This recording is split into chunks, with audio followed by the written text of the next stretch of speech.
ये कहानी क्लाउड नाम के एक लड़के के ऊपर आधारित है जिसे अपने ही दोस्त की माँ के साथ प्यार हो जाता है और वो उसके साथ घबाघब भी करता है। अब इसके बाद कहानी में आगे क्या होता है ये हम आज के इस एक्सप्लेनेशन में देखने वाले हैं। आज मैं जिस फिल्म को एक्सप्लेन करने वाली हूँ उस फिल्म का नाम है इन द हाउस और ये फिल्म 2012 में रिलीज हुई थी। मूवी की शुरुआत में हम जर्मन नाम के एक आदमी को देखते हैं जो एक स्कूल में फ्रेंच टीचर होता है। इसके बाद जब जर्मन घर पर स्टूडेंट्स के असाइनमेंट चेक कर रहा होता है तभी वहाँ पर उसकी वाइफ जेना आती है। फिर जेना भी कुछ स्टूडेंट के असाइनमेंट चेक करती है और जर्मन से पूछती है कि तुमने स्टूडेंट को इतने गंदे मार्क्स क्यों दिए। इस पे जर्मन उसे बोलता है कि बच्चों ने कुछ खास तो लिखा ही नहीं है तो मैं इन्हें अच्छे मार्क्स किस चीज के दूं। तभी जर्मन क्लाउड नाम के एक स्टूडेंट का असाइनमेंट पढ़ता है जिसमें लिखा हुआ था कि क्लाउड राफा नाम के एक स्टूडेंट के घर पे काफी दिनों से जाना चाहता था और फिर एक दिन वो राफा के घर पे उसे मैथ्स पढ़ाने जाता है। वहाँ पे उसकी नजर राफा की मदर एस्थर पर पड़ती है जो दिखने में बहुत ही खूबसूरत थी। इसके बाद क्लाउड राफा को एक मैथ प्रॉब्लम सॉल्व करने के लिए देकर नीचे आ जाता है। वहाँ वो राफा की मॉम को देखता है जो एक मैगजीन पढ़ रही होती है। अब कुछ देर तक एस्थर को देखने के बाद क्लाउड वापस राफा के पास जाता है और उसे बोलता है कि तुम्हारी मैथ काफी ज्यादा खराब है इसलिए मुझे रोज आकर तुम्हें ट्यूशन पढ़ाना होगा। अब ये सब पढ़ने के बाद जर्मन अपनी वाइफ को बोलता है कि इस लड़के की राइटिंग स्किल्स बहुत ही अच्छी है और ये आगे जाकर एक बहुत बड़ा राइटर बन सकता है। फिर अगले दिन क्लास के बाद जर्मन क्लाउड से उसके असाइनमेंट के बारे में पूछता है और उसे बोलता है कि अगर राफा को पता चल गया कि तुम उसकी मॉम के बारे में क्या सोचते हो तो तुम बहुत बड़ी मुसीबत में पड़ जाओगे। पर इस पे क्लाउड उसे बोलता है कि ये तो मैंने बस आपको पढ़ाने के लिए लिखा है और फिर वो जर्मन को पिछले असाइनमेंट का आगे का पार्ट देता है। इसके बाद जर्मन अपनी वाइफ के पास जाकर उसे इस बारे में बताता है और वो दोनों आगे की स्टोरी पढ़ने लगते हैं। उसमें लिखा था कि इस बार क्लाउड जब राफा के घर पर गया तो उसकी मॉम बहुत ज्यादा खुश थी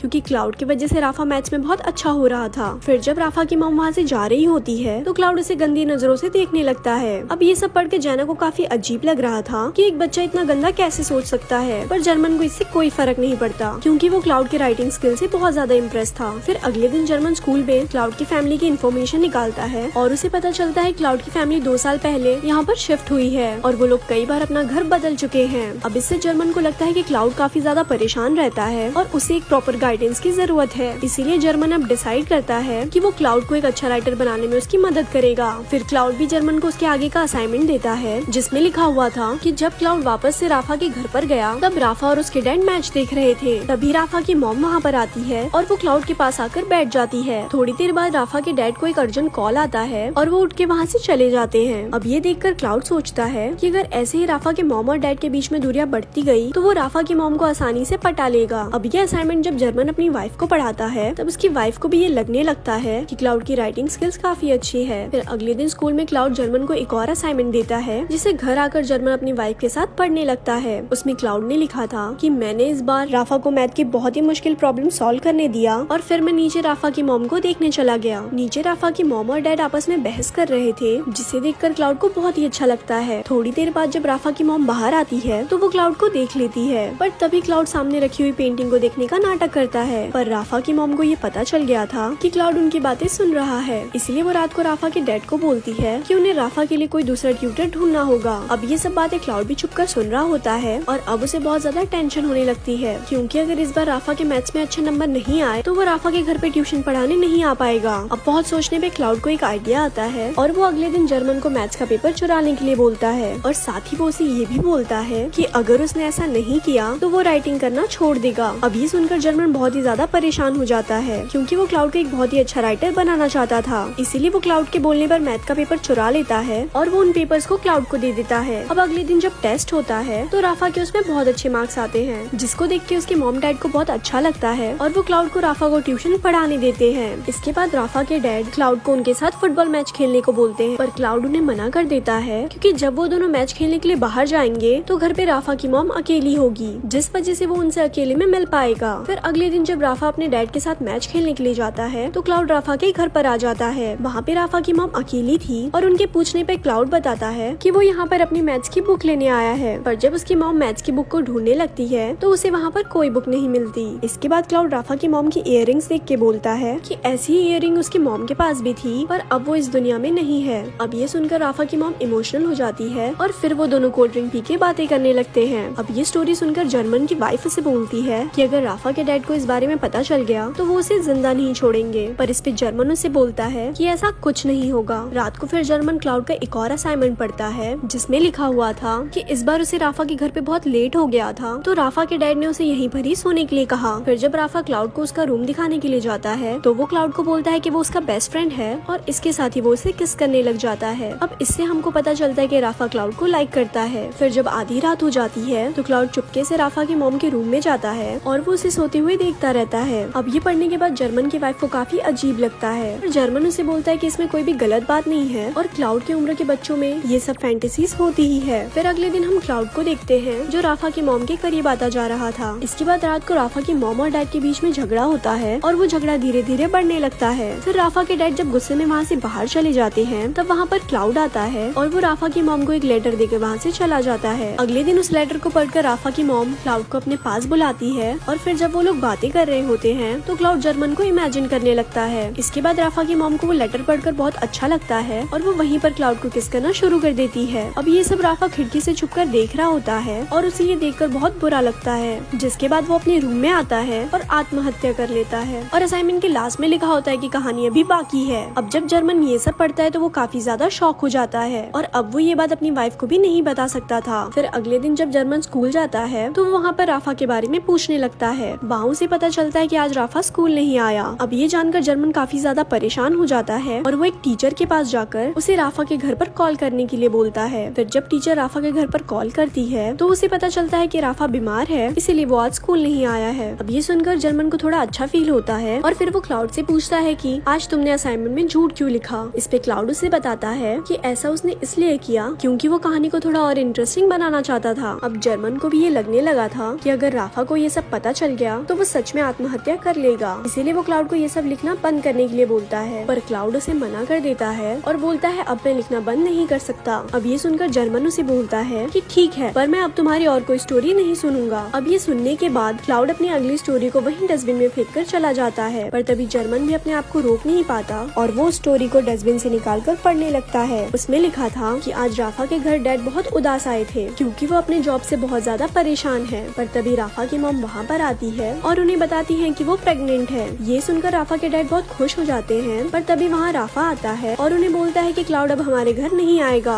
और आप लोग मेरे लिए कोई दूसरा ट्यूटर ढूंढो। ये पढ़ने के बाद जर्मन क्लाउड के पास जाता है और उसे बोलता है कि अब तुम्हें राफा के घर जाना बंद कर देना चाहिए। इस पे क्लाउड भी एग्री करता है और वो जर्मन को बोलता है कि वो अब कभी नहीं लिखेगा। फिर क्लाउड जर्मन को आगे की कहानी बताता है कि आज उसकी और राफा की लड़ाई हुई थी क्योंकि उसको मेरे और उसकी मॉम के अफेयर के बारे में पता चल गया था। इसके बाद हम देखते हैं कि क्लाउड अपनी कहानी को पूरा करने के लिए राफा की मॉम के पास जाता है, पर राफा की मॉम उसका लिखा हुआ लेटर उसे वापस कर देती है। फिर क्लाउड उसे बोलता है कि हम दोनों यहाँ से कहीं दूर जा सकते हैं, पर राफा की मॉम उसे मना कर देती है क्योंकि क्लाउड उम्र में बहुत छोटा था। अब इससे क्लाउड को बहुत बुरा महसूस होता है और वो रोने लगता है। इसके बाद क्लाउड जर्मन के घर पर आता है जहाँ उसकी वाइफ जीना उसे बताती है कि जर्मन अभी घर पर नहीं है। इस पे क्लाउड उसे बोलता है कि मुझे पता है वो घर पर नहीं है, इसीलिए तो मैं यहाँ पर आया हूँ। इसके बाद हम जर्मन को देखते हैं जिसे स्कूल से निकाल दिया जाता है क्योंकि प्रिंसिपल को पता चल गया है कि उसी ने ही पेपर चुराया है। फिर जब जर्मन अपने घर पर आता है तो उसकी वाइफ उसे अगला असाइनमेंट देती है जिससे जर्मन को पता चलता है कि क्लाउड यहाँ पर आया था। उस स्टोरी में लिखा था कि क्लाउड जीना को बताता है कि जर्मन ने उसे एक बार कहा था कि मेरी बीवी बांझ है, इसीलिए हमारा बच्चा नहीं हो रहा। अब ये सुनकर जीना को बहुत ज्यादा गुस्सा आ जाता है और वो क्लाउड के साथ ही घपाघप करने लगती है। अब ये पढ़कर जर्मन को बहुत गुस्सा आता है और वो जीना के साथ लड़ने लगता है। अब फिल्म के लास्ट सीन में हम जर्मन और क्लाउड को बात करते हुए देखते हैं। जर्मन क्लाउड को बोलता है कि मुझे विश्वास नहीं हो रहा है कि जिस लड़के की वजह से मेरी जॉब गई और मेरी बीवी मुझे छोड़कर चली गई, मैं उसी लड़के से बात कर रहा हूँ। अब जर्मन की ये बात सुनकर क्लाउड हंसने लगता है और इसी के साथ ही ये फिल्म यहीं पर खत्म हो जाती है। ऐसे ही और स्टोरी सुनने के लिए